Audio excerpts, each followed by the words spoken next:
Aapki ಅದಾಲತ್ನಲ್ಲಿ pop star ದಲೇರ್ mehndi ಮೇಲಿರುವ ಆರೋಪವೆಂದರೆ ಇವರು ಸತ್ಯದಿಂದ ದೂರ ಓಡುತ್ತಾರೆ ಎಂಬುದು. ದಲೇರ್ ಅವರೇ, ಜನಸಮೂಹ ಒಂದು ಸತ್ಯ. ಈಗ ನೀವು ತಲುಪಿರುವಂತಹ ಹಂತದಲ್ಲಿ ಜನರು ನಿಮ್ಮನ್ನ ಪ್ರೀತಿಸ್ತಾರೆ, ನಿಮ್ಮ ಮಾತನ್ನ ಕೇಳ್ತಾರೆ. ಆದ್ರೆ ಕ್ರೌಡ್ ನ ನೋಡಿ ನೀವು ಭಯ ಪಡ್ತೀರಾ ಅಂತ ಕೇಳ್ಪಟ್ಟೆ ಇತ್ತೀಚೆಗೆ. ಈ ಕ್ರೌಡ್ ಅನ್ನೋದನ್ನ ನಾನು ತುಂಬಾ ನೋಡಿದೀನಿ, ಯಾಕಂದ್ರೆ ಅದರಿಂದ ಹೆದರುವಂತ ಅಗತ್ಯ ಇಲ್ಲ. ನಾನ್ ಶೋ ಅಂತ ಬಂದಾಗ 1.1 ಲಕ್ಷ 1.5 ಲಕ್ಷ ಜನ ಒಟ್ಟಿಗೆ ಇರೋದನ್ನ ನೋಡಿದೀನಿ, ಡಾನ್ಸ್ ಮಾಡೋದನ್ನ ನೋಡಿದೀನಿ. ಆದ್ರೆ ನೀವು ಡೆಲ್ಲಿ ಪೊಲೀಸ್ನವ್ರಿಗೆ ಒಂದು ಪತ್ರ ಬರೀತೀರಿ, ನನಗೆ ಸೆಕ್ಯೂರಿಟಿ ಕೊಡಿ, ಯಾಕಂದ್ರೆ ಕ್ರೌಡ್ ಇಂದ ನಾನು ಬಚಾವಾಗ್ಬೇಕು ಅಂತ. ಒಂದ್ ಕಾರಣ ಇತ್ತು ಅದನ್ನ ಕೇಳೋದಕ್ಕೂ. ನನಗೆ 1 ತಿಂಗಳಿಂದ ನನಗೆ ಕಾಲ್ಗಳು ಬರ್ತಾನೆ ಇತ್ತು. ಅದೇನಂದ್ರೆ ಇದು ಅಬು ಸಲೀಂ ಅವರ ವಾಯ್ಸ್ ಅಂತ. 1 ತಿಂಗಳಿಂದ ಫೋನ್ ಬರ್ತಾನೆ ಇತ್ತು, ಮತ್ತೆ ಅವ್ರು ನನಗೆ ಹೇಳ್ತಾನೆ ಇದ್ರು. ಬಟ್ ನನಗೆ ಏನು ಹೇಳಕ್ ಆಗ್ಲಿಲ್ಲ. ಆಮೇಲೆ ನನಗೆ ಪೊಲೀಸವರೇ ಬಂದು ಒಂದ್ ಟೇಪ್ ನ ನನ್ ಮುಂದೆ ಇಟ್ರು, ನೋಡಿ ನಿಮ್ಗೆ ಬರ್ತಿರೋ ಥ್ರೆಟ್ ಕಾಲ್ಸ್ ಅಂತ. ಸತ್ಯನೇ, ಯಾಕಂದ್ರೆ ಎಲ್ರು ಭಯ ಪಡ್ತಾರೆ, ನಾನು ಕೂಡ ಭಯ ಪಡ್ತೀನಿ. ಆದ್ರೆ ನಾನು ಎಲ್ಲೂ ಹೇಳಿರ್ಲಿಲ್ಲ ಹಿಂಗೆ ಅಂತ. ಅವ್ರು ನನಗೆ ಆ ಟೇಪ್ ಅನ್ನ ಒಂದ್ಸರಿ ಕೇಳಿಸಿದ್ರು. ನಾನ್ ಹೇಳ್ದೆ, ನೀವು 1 ತಿಂಗಳಿಂದ ಇದನ್ನೆಲ್ಲ ರೆಕಾರ್ಡ್ ಮಾಡ್ತಾ ಕೂತಿದ್ದೀರಾ, ಅಟ್ಲೀಸ್ಟ್ ನನಗೆ ಹೆಲ್ಪ್ ಬೇಕಾ ಬೇಡವಾ ಅಂತ ಕೇಳ ಕೂಡ ನೀವು ಬಂದಿರ್ಲಿಲ್ಲ ಅಂತ.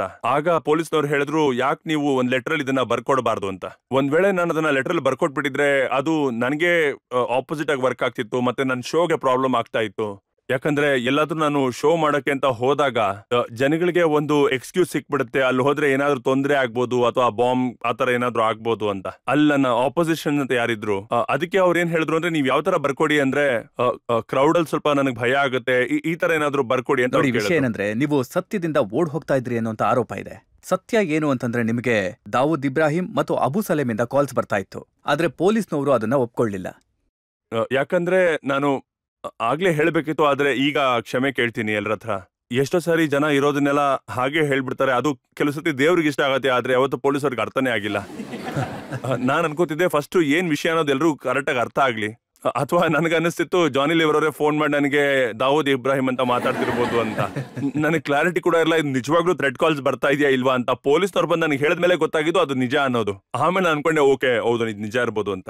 ಅಂದ್ರೆ ಈ ಮಾತು ನಿಜಾನ? ನಿಮ್ಗೆ ಕತ್ಲೆ ಅಂದ್ರೆ ಭಯನ? ಹೌದು, ನನಗೆ ಕತ್ಲು ಅಂದ್ರೆ ತುಂಬಾನೇ ಭಯ. ಯಾಕೆ ಅಂತ ಗೊತ್ತಿಲ್ಲ, ತುಂಬಾ ಹೆದರ್ಕೋತೀನಿ. ತುಂಬಾ ಸರಿ ನಾನು ಆತರ ಆತ್ಮಗಳನ್ನ ನೋಡಿದೀನಿ, ಅದನ್ನ ನೋಡಿದ ಕೂಡ್ಲೆ ನೆನ್ಸ್ಕೊಂಡ್ರೆ ನಂಗೆ ತುಂಬಾ ಭಯ ಆಗುತ್ತೆ ಈಗ್ಲೂ. ಕತ್ಲಾದ್ರೆ ಭೂತ ದೆವ್ವಗಳು ಬರುತ್ತೆ ಅಂತ ನಿಮ್ಗೆ ಅನ್ಸುತ್ತೆ? ಭೂತ ಪ್ರೇತ ಅಂತಲ್ಲ, ಸತ್ಯ ಏನಂದ್ರೆ ಯಾರಾದ್ರೂ ಮನುಷ್ಯ ಅಂದ್ರೆ ಅವನ ಜೊತೆ ಫೈಟ್ ಆದ್ರೂ ಮಾಡ್ಬೋದು. ನೀವು ಕತ್ಲಲ್ಲಿ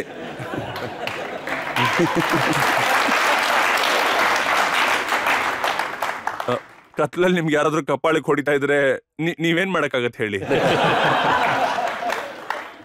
ಯಾರ ಜೊತೆ ಅಂತ ಫೈಟ್ ಮಾಡ್ತೀರಾ? ನೀವು ಹಾಡಕ್ ಶುರು ಮಾಡಿದ್ರೆ ಅವು ಕೂಡ ಡ್ಯಾನ್ಸ್ ಮಾಡ್ಬೋದು. ಅಲ್ಲ, ಯಾರು ಗೊತ್ತು, ಒಂದ್ ವೇಳೆ ಆ ಭೂತ ಏನಾದ್ರೂ ಇಂಗ್ಲಿಷ್ ದೇವ ಆಗಿದ್ರೆ, ಪಂಜಾಬಿ ಕೇಳಿಸ್ಕೊಳ್ಳೋದಕ್ಕೆ ಇಷ್ಟ ಅಲ್ಲ ಅಂದ್ರೆ ಆಮೇಲೆ ಏನಾಗುತ್ತೆ ಅಂತ ಯೋಚನೆ ಮಾಡಿ. ಇನ್ನೂ ಜಾಸ್ತಿ ಹೊಡಿಯುತ್ತೆ, ಆಮೇಲೆ ಇನ್ನೂ ಜಾಸ್ತಿ ಏಟ್ ಬೀಳುತ್ತೆ ಅಷ್ಟೇ ನನಗೆ. ನಿಮ್ಮ ಹೆಸರು ಡಲೇರ್ ಅಂತ ಇಟ್ಟಿದ್ದು. ಹೌದು. ಆ ಸಮಯದಲ್ಲಿ ನಿಮ್ಮ ತಂದೆ ತಾಯಿಗೆ ಬಹುಶಃ ಗೊತ್ತಿರ್ಲಿಲ್ಲ ಅನ್ಸುತ್ತೆ ನೀವು ಕತ್ತಲಿಗೆ ಹೆದರ್ತೀರ. ಇದು ಸತ್ಯವಾದ ಮಾತು. ನಾನು ಅವ್ರನ್ನ ಕೇಳಿದೀನಿ ಕೂಡ, ನನಗೆ ದಿಲೇರ್ ಅಂತ ಹೆಸರು ಬೇರೆ ಇಟ್ಟಿದ್ದೀರಾ, ನನಗೆ ಬುಕ್ಲಾ ಅಂತ ಹೆಸರು ಬೇಕಿತ್ತು, ಯಾಕಂದ್ರೆ ತುಂಬಾ ಹೆದರ್ಕೋತೀನಿ ಕತ್ಲೆ ಅಂದ್ರೆ. ಆದ್ರೆ ಯಾಕೆ ಅಂತ ಗೊತ್ತಿಲ್ಲ, ನನಗೆ ಕತ್ಲಂದ್ರೆ ತುಂಬಾನೇ ಭಯ ಆಗತ್ತೆ. ಇಲ್ಲಿವರೆಗೂ ನೀವು ಎಷ್ಟೆಲ್ಲ ಹಾಡು ಹಾಡಿದಿರೋ ಅದ್ರಲ್ಲಿ ತುಂಬಾ ಇಷ್ಟವಾಗಿರೋ ಅಂತ ಹಾಡು, ಅದನ್ನ ಒಂದ್ಸಲ ಹಾಡ್ತೀರಾ ಪ್ಲೀಸ್? ನೀವು ತುಂಬಾ ದೊಡ್ಡ ಪ್ರಶ್ನೆ ಕೇಳಿದ್ರಿ. ಸ್ವಲ್ಪ ಡಾನ್ಸ್ ಜೊತೆಗೆ ಪ್ಲೀಸ್. ਸਾਡੇ ਦਿਲ ਤੇ ਛੁਰੀਆਂ ਚਲਾਈਆਂ, ਸਾਨੂੰ ਕੱਟਿਆ ਵਾਂਗ ਕਸਾਈਆਂ ਕਿ ਬਹਿ ਗਏ ਅਸੀਂ ਦਿਲ ਫੜ ਕੇ ਜਦੋਂ ਮੋਹਰਾਂ ਵਾਂਗ ਪਹਿਲਾਂ ਪਾਈਆਂ।